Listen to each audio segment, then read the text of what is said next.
Welcome to my channel, where we discuss everything and all things politics, economy, and development in Nigeria and around the world. The presidential candidate of the new Nigeria People's Party in the 2023 presidential election, Rabiu Musa Kwankwaso, has once again stated what I have said in this channel, that the People's Democratic Party is dead, that it remains to be buried. And Rabiu Musa Kwankwaso said this at Castina when he was at the new Nigerian People's Party Secretariat to inaugurate a secretariat in that state, and also to pay condolence visit to the Yaradua family over the loss of their matriarch. He said that PDP is dead, and I could not agree more, especially when you look at a party that could be able to tolerate all the shenanigans from Yeso Wike, the former governor of Rivers State and Minister of the Federal Capital Territory, Abuja, up to this day. Ordinarily, once that election of 2023 was over, it was announced that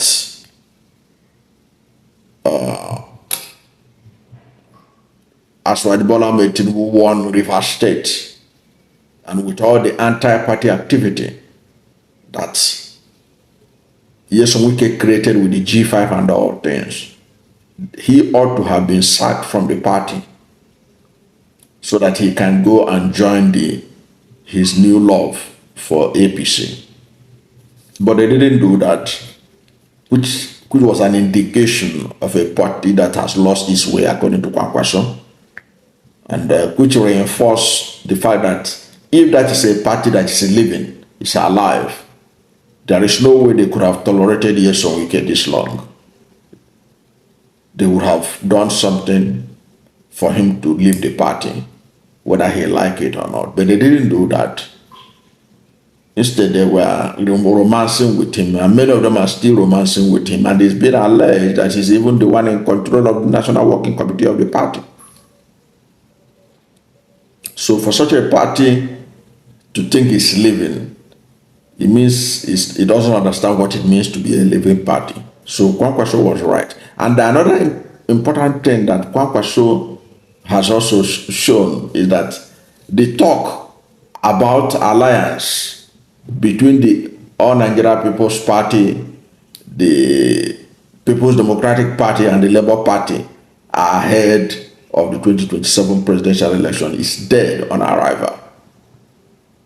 Kwankwaso has just made it clear that it is dead. Whatever you are plotting or planning, take me out of it. That was Kwankwaso has said. Kwankwaso has said, I'm not part of those who are planning merger with other political parties. I'm going on a solo campaign. Kwankwaso wants to contest for president on his own. And Kwankwaso has made it clear, even by his body language, he doesn't want to work with Atiku Abubakar. He sees Atiku Abubakar as a competitor, not as an ally. So he's not going to work for Atiku Abubakar. In fact, if there is anything, I wouldn't be surprised if Kwankwaso will work with Bola Ahmed Tinubu. If he sees that the opposition, that he cannot be able to make much headway, he may think that Bola Ahmed Tinubu may use his power of incumbency to manipulate the election in 2027 and still remain there. So he will want to key in. That's what he might even do to be on the side of the winning team.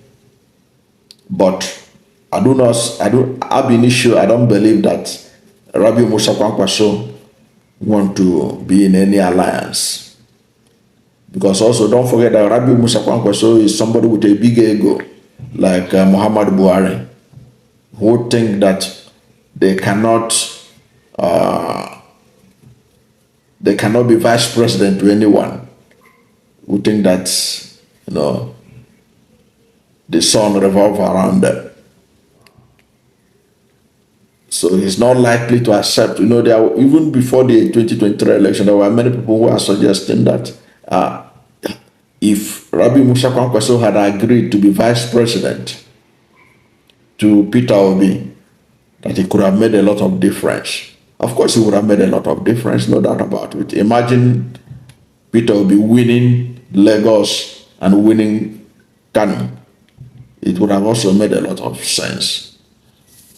But he is also a big ego, so he think he's bigger than that position of vice president under Peter Obi. So, but what he has just said has buried any talk of alliance between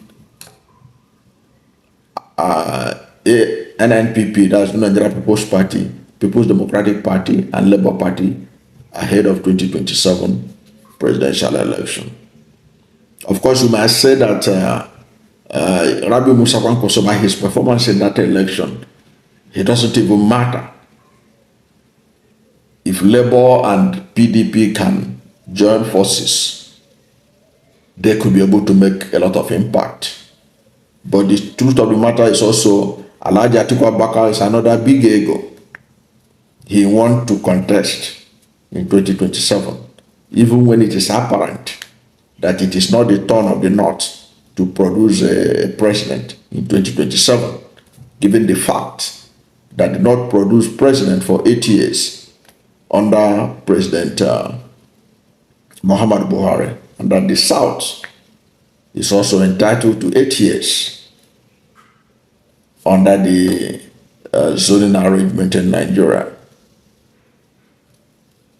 And the truth be told, the only fair thing that they can do if alliance is going to be successful is for Alhaji Atiku Abubakar to bury his presidential ambition and support Peter Obi, so that Peter Obi can do one term as president from 2027 to 2031. At the end of which Atiku Abubakar, if age is still on his side, he can then contest and become president in 2031. But from all indication, he is hell-bent on contesting. And the alliance that people were talking about with these three musketeers will not work, because already Kwankwaso has extricated himself from it. The only two groups left now is Atiku and Peter Obi.